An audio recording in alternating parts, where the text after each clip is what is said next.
Түлкі, тасбақа және кене. Ертеде түлкі, тасбақа және кене дос болыпты. Бір күні олар жерден бір уыз тары тауып алыпты.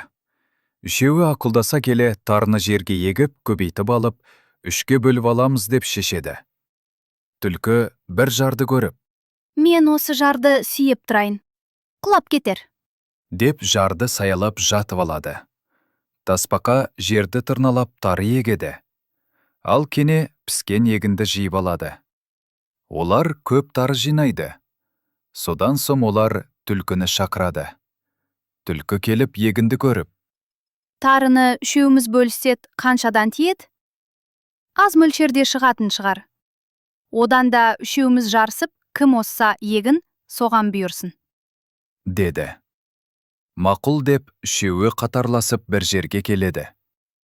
1, 2, 3. Деп түлкі жүгіре бергенде, кене түлкінің аяғына жабысып кетеді. Түлкі барынша жүгіріп мәреге бірінші болып жетеді. Сонда кене, Ей, мені басып өлтіресің де? деді. Түлкі, Сен қашан жетіп алғансың? деп сұрайды. Кене, Сен бағана 1, 2, 3 дегенде-ақ мен келіп қалғанмын. деп жауап береді. Екеуі дауласып жатқанда, ентігіп тасбақа келеді. Тасбақа, Ей, күлкі, мен бір пәле көріп келдім.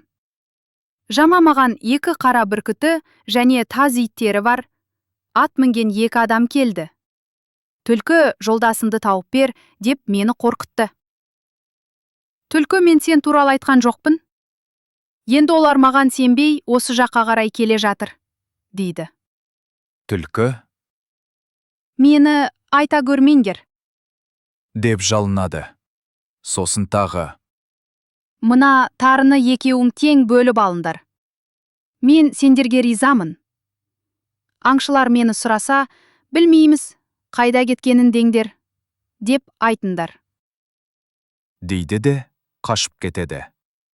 Сөйтіп тарыны тасбақа мен кене екеуі бөліп алыпты.